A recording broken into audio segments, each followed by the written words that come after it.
Did you know that fruits and vegetables that normally can't survive in the cold and darkness of the Arctic winter could be grown in European countries, all thanks to vertical farms? There's no doubt that if we take a look into the future, sustainable agriculture is going to play a significant part in the process of feeding the ever-increasing population throughout the world. Plant biologists who have devoted their entire career to researching the benefits of vertical farming explain that these farms can decrease the amount of land that's required for agriculture, while also conserving water and minimizing the use of pesticides, making vertical farming a revolutionary approach to agriculture that involves growing crops in vertically stacked layers, using artificial lighting and a controlled environment. Yet, sustainability isn't the only reason to practice vertical farming. It's also a matter of efficiency. Farmers are able to improve every part of their operation by making use of cutting-edge equipment and conducting data analysis. This also includes everything from the quantity of light that is given to each plant to the nutrients that are present in their growing medium. Similarly, vertical farming has the ability to introduce farming into urban areas, which is one of the most fascinating characteristics of this method of food production.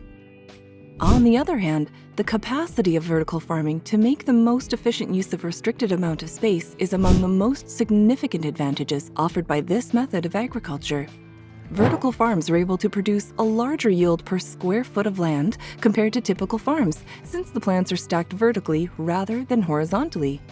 Because of this, vertical farming can produce more food in a smaller area, which makes it perfect to use in urban locations where space is at a premium and food production is a priority. It's also important not to overlook the fact that conventional farming techniques require a significant amount of water. According to some estimates, agriculture is responsible for almost 70% of the total freshwater use on the planet. Given that, vertical farming makes use of a closed-loop system that recycles both the water and the nutrients, which results in a large reduction in the amount of water required. Another factor why vertical farming is the plausible future of the world is because it can be built up in urban locations, whereas traditional farming typically entails transporting products from rural areas to urban areas across vast distances. As a result, vertical farming reduces the expenses and emissions associated with transportation. Having said that, vertical farms are further able to produce crops throughout the year, regardless of the weather in the surrounding area. This means that farmers will be able to produce more crops in a given year, which will result in a reliable supply of fresh vegetables for customers. Doesn't that sound like a worry-free future, you guys? Then again, finding ways to cultivate food locally is becoming more and more significant as the percentage of people living in urban areas continues to rise. Yet a new source of fresh produce can be established right in the middle of the city through the usage of vertical farms, which can be established in disused buildings. One quite prominent real-life example of vertical farm, which makes it easier to believe the fact that the future can hold a prominent place for such a practice, comes from the vertical farm in Dubai, which recently came into operation last year. This particular hydroponic vertical farm is housed in a structure that spans approximately 130,000 square feet and makes use of stacked trays to cultivate plants in a vertical fashion through the application of hydroponic techniques. The facility is capable of producing up to 2,700 pounds of greens every single day, which can include a wide selection of lettuces, herbs, and microgreens. In order to supply the plants with the amount of light they need to survive, though, the vertical farm makes use of energy-efficient LED lighting. This is one of the most distinctive aspects of the farm, as LED lights consume a lot less power than conventional lighting systems, which means that the facility's overall carbon footprint has shrunk as a result. In the meantime, one of the benefits of the vertical farm is that it can reduce the amount of water that is used. As a result of the hydroponic system's ability to recycle both water and nutrients, it uses up to 90% less water overall than conventional agriculture techniques. The vertical farm offers a number of benefits, in addition to the fact that it's an environmentally friendly and productive method of cultivating products. Because of this, crop production may occur at any time of the year, regardless of the weather, and Emirates Airlines can always count on having a reliable supply of fresh food for their catering operations. The proximity of the vertical farm to the operations of the airline then helps to minimize both the cost of transportation and the emissions caused by those costs. Additionally, it is anticipated that the farm, which covers an area of 30,000 square meters, harvests more than 900 tons of leafy greens per year, including spinach and arugula, using a method that consumes 95% less water than traditional field farming does. So there's that. Since July 2022, Emirates passengers have been able to enjoy the product from Eco1, while citizens of the UAE may now purchase the greens at retail outlets. They further don't need to be washed, as they were cultivated without the use of any chemicals or pesticides.